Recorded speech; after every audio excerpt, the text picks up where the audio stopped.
Hello दोस्तों, आज का हम द हिंदू स्टार्ट करते हैं और वेरियस न्यूज़पेपर में जो इम्पॉर्टेंट आर्टिकल्स आए हैं उनको डिस्कस करते हैं। पहला आर्टिकल नो कॉन्फिडेंस मोशन के बारे में है। जैसा कि मैंने आपको बताया, ये है पार्लियामेंट में रिसेंटली नो कॉन्फिडेंस मोशन बहुत चर्चा में है। हम लोग इससे पहले भी डिस्कस कर चुके हैं, मगर रिवीजन के तौर पर हम इसे आज फिर से डिस्कस करेंगे। देखते हैं, नो कॉन्फिडेंस मोशन जो है वो पार्लियामेंट्री मोशन है। ठीक है, पार्लियामेंट में जिसे इशू किया जाता है, मतलब जिसको मूव लोकसभा में किया जाता है, इसको लोकसभा में मूव किया जाता है against the entire council of minister. मतलब हम इसे पूरी ये पर्टिकुलर मिनिस्टर के लिए नहीं लाया जाता, पर्टिकुलर मिनिस्टर के लिए नहीं लाया जाता, ये पूरी काउंसिल ऑफ मिनिस्टर के लिए लाया जाता। मतलब अगर नो कॉन्फिडेंस मोशन पास होता है मेजॉरिटी वोट से, तो उस केस में क्या होगा कि आप जो है गवर्नमेंट जाती रहेगी, गवर्नमेंट का माना जाएगा कि गवर्नमेंट का कॉन्फिडेंस, लोगों का कॉन्फिडेंस गवर्नमेंट में नहीं है। इसीलिए रिप्रेजेंटेटिव लास्ट में डिबेट के बाद इस पर वोटिंग करते हैं। तो जिस वोटिंग में अगर अपोजिशन के मेंबर अपोजिशन के पक्ष में वोट ज़्यादा पड़ जाते हैं तो नो कॉन्फिडेंस मोशन आ जाता है और गवर्नमेंट का कॉन्फिडेंस जाता रहता है और नई गवर्नमेंट स्टेबलाइज होती। ठीक है, अब ये देखिए, इसमें इम्पॉर्टेंट चीज़ क्या है वो आप जान लीजिए। सबसे पहली बात इम्पॉर्टेंट क्या है कि आपको रीज़न देने की ज़रूरत नहीं है जब आप नो कॉन्फिडेंस मोशन लाएंगे। मतलब जब आपके द्वारा नो कॉन्फिडेंस मोशन लाया जाएगा तो आपको एक पर्टिकुलर रीज़न नहीं है कि मणिपुर में क्राइसिस हो रहा है या कहीं और बहुत अच्छा बीजेपी ने काम किया है, या फिर कोई भी रीज़न, पॉजिटिव और नेगेटिव रीज़न देने की ज़रूरत नहीं है। इस पूरे पार्ट में इतनी चीज़ इंपॉर्टेंट है, no period reason needs to be stated for its adoption in the Lok Sabha. ठीक है, तो ये हमने यहाँ पर देखा कि कैसे कोई भी पीरियड रीज़न देने की ज़रूरत नहीं। प्रोसीजर क्या है इसका? प्रोसीजर जो है वो रूल नंबर 198 में दिया गया है, जो लोकसभा के कंडक्ट का रूल होता है कि किस तरह से इसको हम लाएंगे। और दूसरी इम्पॉर्टेंट बात यह है कि कॉन्स्टिट्यूशन में ना कॉन्फिडेंस मोशन का जिक्र है ना ही नो कॉन्फिडेंस मोशन का जिक्र है। आप यहाँ देख सकते हैं, ना ही कॉन्फिडेंस मोशन का जिक्र है और ना ही नो कॉन्फिडेंस मोशन का जिक्र है। हमने यहाँ पर ये चीज़ देखी। ठीक है, तो आर्टिकल 75 में केवल इतना बताया गया है कि जो मिनिस्टर्स होंगे वो कलेक्टिवली रिस्पॉन्सिबल होंगे टू दी लोकसभा। लोकसभा में वो सब मिनिस्टर कलेक्टिवली रिस्पॉन्सिबल है। हमें यहाँ से एक चीज़ इंपॉर्टेंट पता लगी कि आर्टिकल 75 कहता है जो काउंसिल ऑफ मिनिस्टर हैं shall be collectively responsible of Lok Sabha. अब आप एक चीज़ यहाँ जान लीजिए, एक होती है काउंसिल और एक होती है कैबिनेट। ठीक है, एक काउंसिल होती है और एक होती है कैबिनेट। कैबिनेट में क्या होता है? कैबिनेट छोटा पार्ट होता है काउंसिल का। अगर काउंसिल और कैबिनेट में डिफरेंस पूछता है तो आप एक बात जान लीजिए, जो मेजॉरिटी इंपॉर्टेंट डिसीजन है वो ये कैबिनेट के लोग लेते हैं। कैबिनेट में फाइनेंस मिनिस्टर होता है, होम मिनिस्टर होता है, रक्षा मंत्रालय के लोग होते हैं, डिफेंस मिनिस्टर होता है, मतलब। और काउंसिल में सारे मिनिस्टर्स होते हैं, इंपॉर्टेंट 27-28 मिनिस्टर होते हैं और इसमें 4-5 होते हैं। तो सारे मेजॉरिटी डिसीजन ये लेते हैं और उस पर ये हामी भर देते हैं। ठीक है, ये मेजर कैबिनेट और काउंसिल में डिफरेंस है। तो काउंसिल का कॉन्फिडेंस जो है वो आर्टिकल 75 में बताया गया है कि वो कलेक्टिवली रिस्पॉन्सिबल है लोकसभा के लिए। यहाँ पर ये चीज़ जानी। अब जो पर्सन, कोई जैसे अभी मान लीजिए रंजन गोगोई या फिर कोई गोगोई नो कॉन्फिडेंस मोशन लाए, तो उसको लाने के बाद एडमिट करना पड़ता है मिनिमम 50 मेंबर के द्वारा। मतलब 50 मेंबर का आपको सपोर्ट चाहिए ही चाहिए। अगर 50 मेंबर आपको सपोर्ट कर रहे हैं तभी आपको ये नो कॉन्फिडेंस मोशन आप ला सकते हैं। फिर क्या होता है, स्पीकर इस पर हामी भरता है और अगले 10 दिन के अंदर अंदर 10 डेज अगले 10 दिन के अंदर अंदर स्पीकर को डिसाइड करना होता है कि कौन से दिन इस पर डिबेट की जाएगी। ठीक है, तो यहाँ पर हमने रूल नंबर 198 के बारे में जाना, आर्टिकल 75 के बारे में जाना, और जाना कि कोई रीजनिंग देने की ज़रूरत नहीं है, और ये भी जाना कि लोकसभा में केवल ये प्रस्तुत किया जाता है। तो इससे ये हमें पता चलता है कि नॉन कॉन्फिडेंस के बेसिक्स क्या हैं और कैसे पार्लियामेंट में लाया जाता है, हमारे एग्ज़ाम में किस तरह से पूछा जा सकता है, ये भी हमने जाना। आज हम पॉलिटी के बेसिक से क्वेश्चन स्टार्ट करेंगे। जब कॉन्फिडेंस, वो हिस्टोरिकल बैकग्राउंड जो था पॉलिटी का, वो डेवलप हुआ, तो आज से हम एक नया शेड्यूल स्टार्ट कर रहे हैं, daily question discussing about polity, जो हमें बहुत कंफ्यूजिंग रहती है। ठीक है, let's again start about UCC. अब यूसीसी के रिलेटेड एक आर्टिकल आया है जिसमें केरला ने एक मोशन लाई है बीजेपी गवर्नमेंट के खिलाफ। ठीक है, तो यूसीसी का आर्टिकल मैंने पूरा डिस्कस किया है। मैं आपको यूसीसी का पूरा लिंक नीचे डिस्क्रिप्शन बॉक्स में प्रोवाइड कर दूंगा कि यूसीसी किस आर्टिकल से ड्राइव होता है, क्या यूसीसी लॉ कमीशन की यूसीसी पे क्या राय है, क्या इसके प्रॉज और कॉन्स हैं, सब मैंने उस वीडियो में डिस्कस किया। आप उस वीडियो को ध्यान से, इस वीडियो को सुनने के बाद उसको सुन सकते हैं। अगला आर्टिकल वीट से रिलेटेड है। आप जानते ही होंगे रसिया और यूक्रेन वॉर चल रही है, रसिया और यूक्रेन वॉर चल रही है। इस रसिया यूक्रेन वॉर की वजह से वीट क्राइसिस बहुत ज़्यादा आया हुआ है। हम जानते हैं चाइना लार्जेस्ट प्रोड्यूसर है वीट का, चाइना जो है लार्जेस्ट प्रोड्यूस करता है, मगर यूक्रेन और रसिया भी ऐसे प्रोड्यूसर हैं जो वन ऑफ द लार्जेस्ट है, मतलब जिनका वीट जो है बहुत अच्छी क्वालिटी का माना जाता है और मैक्सिमम कंट्री में एक्सपोर्ट किया जाता है। तो यहाँ पर वीट से रिलेटेड हम बेसिक्स को जानेंगे। अब क्या किया है, वीट का क्राइसिस आ रहा है, फेस्टिवल सीजन आ रहा है, तो सप्लाई लिमिटेड है, तो गवर्नमेंट क्या कर रही है, बहुत सारी ड्यूटीज़ को रिमूव कर रही है। देखो, एलिमिनेट ड्यूटीज़ को रिमूव कर रही है और सीरियल्स की सप्लाई को बढ़ाना चाह रही है। तो हम वीट से रिलेटेड बेसिक्स जान लेते हैं।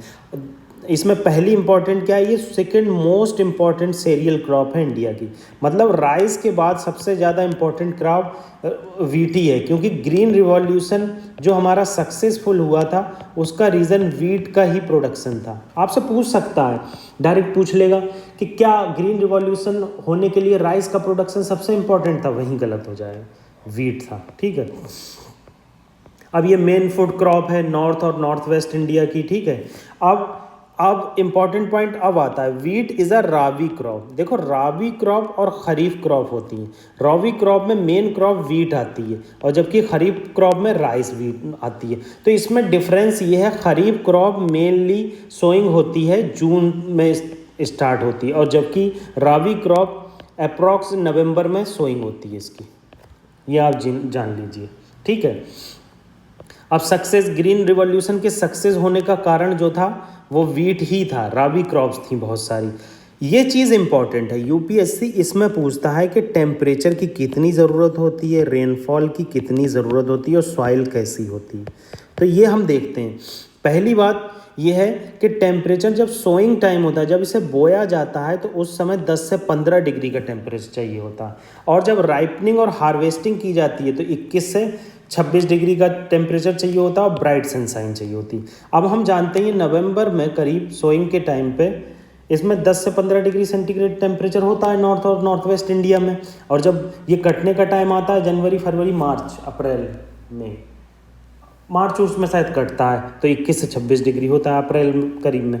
ठीक है, रेनफॉल क्या है, रेनफॉल 75 से 100 सेंटीमीटर चाहिए होती। मतलब अगर वीट का और राइस का कंपैरिजन किया जाए तो आपसे पूछे किसको वाटर की अधिकता ज़रूरत होती है, बहुत ज़्यादा ज़रूरत होती है, तो राइस को सबसे ज़्यादा वाटर चाहिए होता है। इसीलिए इसे एक तरह से गजलिंग क्रॉप टाइप में कह सकते हैं, बहुत सारा, क्योंकि वेस्ट बंगाल में पानी बहुत होता है, बारिश बहुत होती है, हमारे साउथर्न स्टेट में भी मानसून के मंथ में बहुत बारिश होती है, तो इसलिए वहाँ पर इसे यूज़ किया जाता है। जबकि हमारे नॉर्थर्न इंडिया में बारिश कम होती है, नॉर्थ वेस्ट में, तो इसलिए वहाँ वीट का यूज़ किया जाता है। अब सॉइल कैसी चाहिए होती, well drained, fertile, Lumi and clayey soil चाहिए होती है। ठीक है, इसके लिए बहुत मतलब ड्रेन सॉइल चाहिए होती है, जिसमें लूमी सॉइल का देखो एक मतलब होता है जिसमें जो होता है सैंड, सिल्ट और एक चीज़ क्ले, ये तीनों चीज़ें जो हैं एक रेशियो में होती हैं। 2/3 या 3/2:1 के रेशियो में होती है, उसे लूमी सॉइल कहते हैं। उसमें पानी ईजिली जाता है और ईजिली निकलता है, मतलब इतना तेज़ी से नहीं जाता। अगर सैंड ज़्यादा होगी किसी सॉइल में तो सैंड की अधिकता होने के कारण वाटर जो है बहुत तेज़ी से फ्लो कर पाएगा, उसमें रुक नहीं पाएगा। इसीलिए सिल्ट और क्ले जहाँ पर होता है उसे फर्टाइल लूमी सॉइल कहा जाता है। ये महाराष्ट्र के ब्लैक सॉइल रीजन में भी होती है, क्योंकि ब्लैक सॉइल आप जानते हैं बहुत फर्टाइल होती है। ब्लैक सॉइल से ज़्यादा फर्टाइल कुछ भी सॉइल नहीं होती, यहाँ तक कि मेरे हिसाब से लूमी सॉइल जो होती है ये भी इतनी फर्टाइल नहीं होती। अब टॉप वीट प्रोड्यूसिंग स्टेट जान लीजिए। Top wheat producing state Uttar Pradesh है पहले नंबर पर, दूसरे नंबर पर पंजाब है और तीसरे पर हरियाणा है। ठीक है, क्योंकि यूपी बड़ा स्टेट भी है और वहाँ का टेम्परेचर और वहाँ की जो सॉइल की कंडीशन है वो इस तरह से है कि वीट को इजीली प्रोड्यूस कर सकती है। अब वीट के स्टेटस के बारे में आते हैं। इंडिया जो है वो सेकंड बिगेस्ट प्रोड्यूसर है वीट का। ठीक है, सेकंड बिगेस्ट प्रोड्यूसर है आफ्टर चाइना, तब भी हम केवल 1% और उससे कम वीट का ट्रेड करते हैं। ड्यू टू ये हमारी इंडिया में जो डोमेस्टिक ज़रूरतें हैं उसको पूरा करने के लिए ऐसा किया जाता है।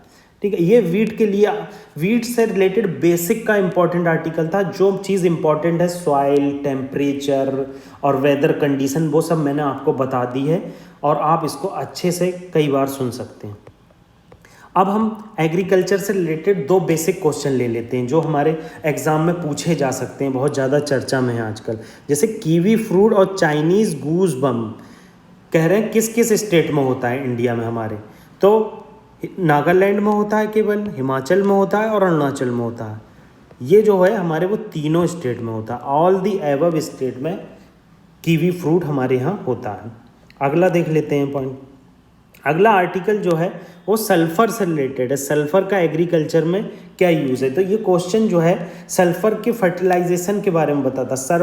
Sulphur fertilization helps plant to grow and develop properly and improves utilization of nutrient. पहला पॉइंट ये रहा। High content of sulphur is soil causes soil acidification. तो ये दोनों ही जो है राइट हैं। ये दोनों राइट किस लिए हैं, क्योंकि जो हमारी सॉइल होती है उस सॉइल में न्यूट्रिशन को बहुत ज़रूरत होती है और ये न्यूट्रिशन के यूटिलाइजेशन के जो पेड़ कैसे न्यूट्रिशन को यूटिलाइज करे उसमें हेल्प करती है। और दूसरा, अगर सॉइल में सल्फ़र की बहुत ज़्यादा अधिकता हो जाएगी तो सॉइल एसिडिफिकेशन हो जाएगा, मतलब पीएच लेवल जो है बहुत घट जाएगा। तो पीएच लेवल घटने से क्या होगा, सॉइल एसिडिफाइड हो जाएगा। तो ये दोनों ही सही हैं। अगला आर्टिकल हमने चाइना के मैप से रिलेटेड लिया है। हम रोज़ एक कंट्री का मैप डिस्कस करेंगे। आज हम चाइना का डिस्कस कर रहे हैं, कल हमने नाइजर का डिस्कस किया था, उससे पहले इजराइल का डिस्कस किया था, रेड सी का डिस्कस किया था। आज हम चाइना का करते हैं। चाइना की जो इम्पोर्टेंट रिवर हैं उसके बारे में जानते हैं। तो पहली चीज़, चाइना का बॉर्डर किस किस कंट्री से मिलता है, तो आप देख लो यहाँ पर चाइना का बॉर्डर मंगोलिया से मिलता है, इधर रसिया से मिलता है, इधर कजाकिस्तान से मिलता है, किर्गिस्तान पे मिलता है, अफ़गानिस्तान, पाकिस्तान, इंडिया, नेपाल, भूटान और देन बर्मा, म्यांमार। बांग्लादेश से नहीं मिलता है। ठीक है, बांग्लादेश से चाइना का बॉर्डर नहीं मिलता। आप इसको एक बार एटलस में, वर्ल्ड मैप में ज़रूर देखना कि चाइना ट्रॉपिक ऑफ कैंसर से और ट्रॉपिक ऑफ कैप्रिकॉर्न से कहाँ पर स्थित है। ठीक है, तो आप जैसे जैसे उसको देखेंगे तो आपको नॉलेज धीरे धीरे इन्हेंस होती चली जाए। और कल हमने मेकोंग रिवर के बारे में डिस्कस किया था। मैंने कहा था कल कि मेकोंग से रिलेटेड पीसीएस में क्वेश्चन आया था एक बार। मेकोंग जो डेल्टा है वो कंबोडिया में बनाती है, मगर मैंने आपको बताया था मेकोंग कंबोडिया में नहीं डेल्टा बनाती, कंबोडिया से होती हुई यहाँ वियतनाम में डेल्टा बनाती है। ये चीज़ मैंने बताई थी। तो मेकोंग देखो चाइना से निकली, म्यांमार और मतलब म्यांमार और चाइना बॉर्डर पर होती हुई जा रही है, फिर लाओस और म्यांमार के बीच बॉर्डर बना रही है, फिर थाईलैंड और लाओस के बीच बॉर्डर बना रही है, देन लाओस से होती हुई कंबोडिया जाएगी, वियतनाम जाएगी और यहाँ वियतनाम में जाकर वो गिर जाएगी। ठीक है, तो ये मेकोंग रिवर रही। यंगत्से रिवर बहुत चर्चा में रहती है क्योंकि फ्लड बहुत आता है इस एरिया में। तो ये देखो चाइना से निकल कर साउथ चाइना सी में गिरती है। और एक क्वेश्चन अभी रिसेंटली पूछा गया था, कौन सी चाइना की लार्जेस्ट रिवर है जो केवल चाइना में बहती है, तो येलो रिवर है। येलो रिवर एक ऐसी रिवर है जो ओनली इन चाइना में बहती है और येलो सी में जाकर गिरती है। नाम भी इसका येलो के नाम पर रखा गया, पैसिफिक सी हो गया, ये साउथ चाइना सी हो गया। ठीक है, जो मैंने हाईलाइट किए हैं आप उसको ध्यान से देख लेना। ये टकला मकान डेजर्ट हो गया, ये गोबी डेजर्ट हो गया। ये डिफरेंट टाइप के डेजर्ट होते हैं जो बर्फीले होते हैं और जो राजस्थान की तरह बिल्कुल नहीं होते हैं। ठीक है, ये चीज़ हमने यहाँ जानी। अगला आर्टिकल टीबी से रिलेटेड है। हमारे इंडिया में बहुत ज़्यादा टीबी के केसेस हैं, तो टीबी की न्यूज़ हमारे यहाँ बहुत ज़्यादा चर्चा में रहती है।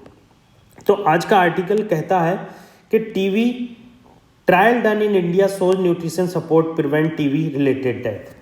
मतलब ये चीज़ बताई गई है टीबी में कैसे न्यूट्रिशन का सपोर्ट चाहिए होता है, और न्यूट्रिशन अगर सपोर्ट मिल जाता है तो टीबी को हम ख़त्म कर सकते हैं। एक बात आप जान लीजिए, जो टीबी है उसका मेन रीज़न होता है आपका इम्यून सिस्टम बहुत डाउन हो जाता है। जब आपका इम्यून सिस्टम बहुत डाउन हो जाएगा तो क्या होगा कि आपको कोई भी चीज़ या फिर कोई बैक्टीरिया अटैक करेगा तो आप फ़ौरन बीमार हो जाएंगे, और जब आप बीमार हो जाएंगे तो उससे आपको टीबी होने का खतरा बढ़ जाएगा, किसी के संपर्क में आएंगे। हमारी इंडिया का टीबी को एलिमिनेट करने का प्लान 2025 तक है। हम 2025 तक, जो ग्लोबल टारगेट है WHO का 2030, उससे पहले हम 2025 तक टीबी को एलिमिनेट करने का टारगेट अचीव करना चाहते हैं। थीम क्या है 2000? Yes we can end TB. ये आपकी इंडिया की थीम है।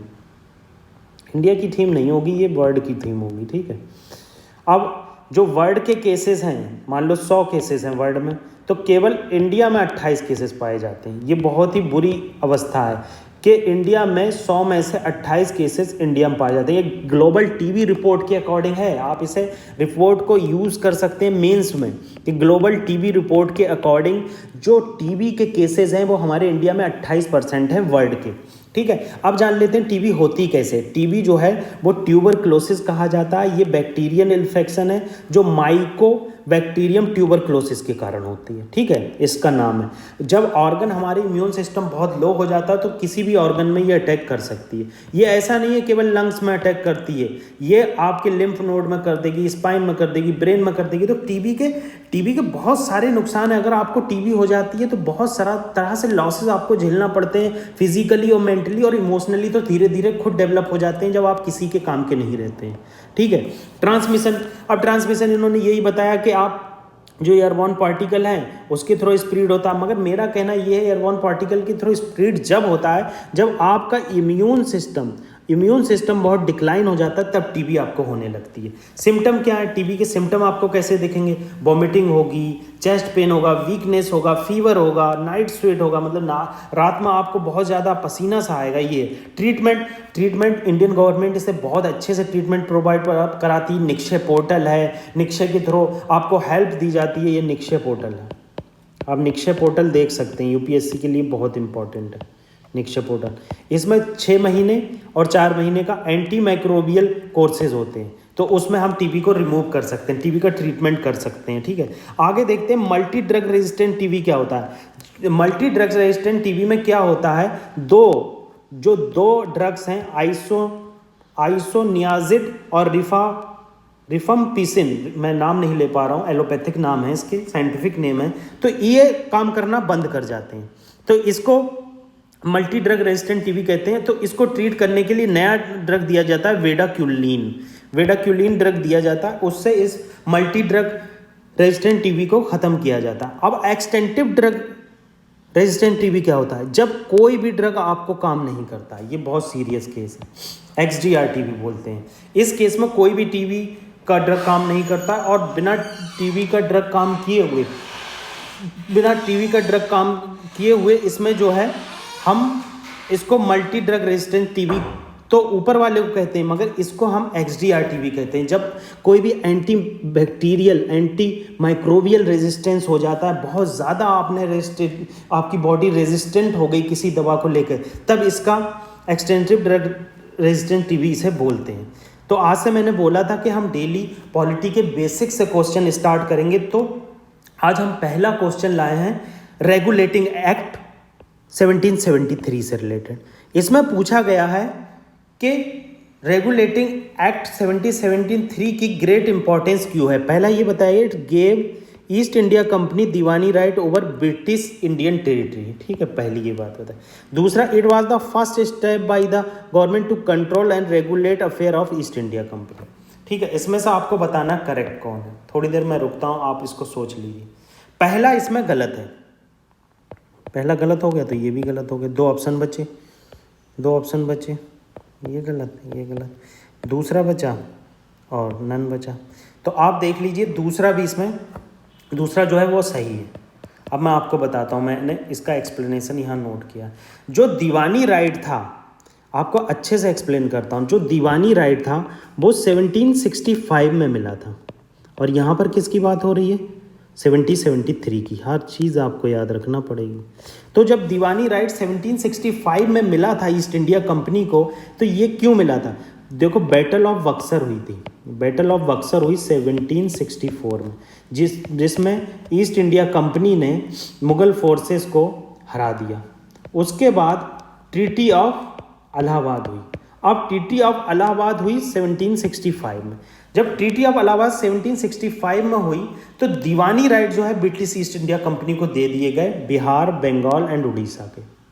याद रखना ये नाम, आप ये मत सोचिए इसको याद नहीं रखना।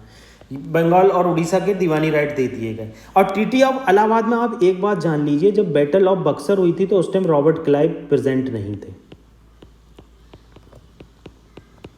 मगर जब ट्रीटी ऑफ इलाहाबाद हुई तो ये प्रेजेंट थे। ऐसे क्वेश्चन पूछता है यूपीएससी, बैटल ऑफ बक्सर में रॉबर्ट क्लाइव अवेलेबल नहीं थे, ऐसे ऑप्शन आ जाएगा। आप कहोगे नहीं, ट्रीटी में तो थे, तो ज़रूर होंगे। नहीं, रॉबर्ट क्लाइव ट्रीटी में थे अवेलेबल, मगर बैटल ऑफ बक्सर में प्रेजेंट नहीं थे।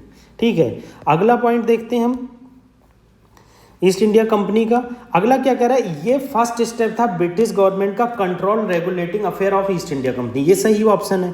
कैसे सही ऑप्शन है? इसमें बताया गया है कि रेगुलेटिंग एक्ट 1773 में उसने ब्रिटिश ईस्ट इंडिया के पॉलिटिकल और एडमिनिस्ट्रेटिव अफेयर्स को एक्सेप्ट कर लिया था। उसने कहा था हाँ, ब्रिटिश ईस्ट इंडिया कंपनी अच्छे से काम कर रही है, बहुत बढ़िया बात है, मगर हम ये पहला स्टेप है जो कंट्रोल करेंगे और रेगुलेट करेंगे। तो आज के हमने ये इम्पॉर्टेंट आर्टिकल डिस्कस किए। आप हमारे चैनल को ज़्यादा से ज़्यादा लोगों को से शेयर कीजिए, सब्सक्राइब कीजिए।